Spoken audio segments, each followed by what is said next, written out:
Less than 24 hours after the massive semi-truck fire shut down Interstate 40, the scene looks completely different. The flames are gone, the smoke has cleared, but the scars left behind across the Mojave Desert are still clearly visible. Looking at the first burn site of the front truck, the scale of the destruction becomes easier to understand in daylight. Burned pavement, blackened soil, charred debris, and melted asphalt stretched across the freeway corridor. At the location of the burned tanker truck, a dark burned hotspot becomes visible where the tanker truck once sat, fully engulfed in flames. The heat from the fire became so intense that portions of Interstate 40 were burned completely through the asphalt surface and down into the road base beneath. Engineers later condemned sections of the roadway due to the extreme heat damage. For several days afterward, traffic was rerouted onto portions of historic Old Route 66 near Hector Road while emergency repairs were completed.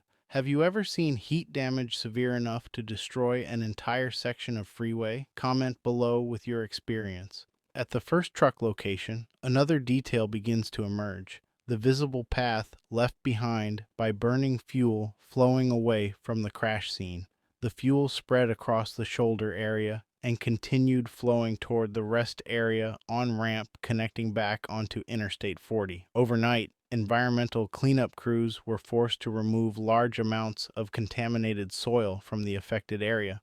The true size of the impacted ground area becomes visible. What initially appeared to be an isolated vehicle fire actually spread contamination and burn damage far beyond the freeway lanes themselves. The drainage canal comes into view. This was one of the paths where burning fuel continued flowing while still actively on fire. The blackened channel cuts directly through the desert landscape, showing just how far the fire extended beyond the original crash site.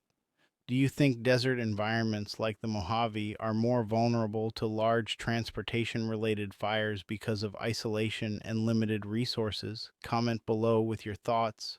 Heavy equipment tracks remain visible throughout the cleanup area. Bulldozers, excavators, and environmental response crews spent hours removing debris, damaged soil, and hazardous material left behind by the fire. The long-term impact to the surrounding desert environment remains unknown, but the Mojave Desert has always been a place shaped by extremes: fire, flooding, wind, heat, and time. And despite the damage left behind here, the desert has a way of slowly reclaiming and healing itself. The silence feels very different from the chaos that unfolded here only the night before. Traffic has begun moving again, the smoke is gone, but the scars left behind on Interstate 40 remain as a reminder of how quickly disaster can unfold across the Mojave Desert. From abandoned airfields to forgotten desert communities, the Mojave is full of history still visible from above. If you enjoyed this content, please like the video, subscribe to the channel, and follow along for more aerial documentaries, desert exploration, aviation history, and hidden locations across the American Southwest.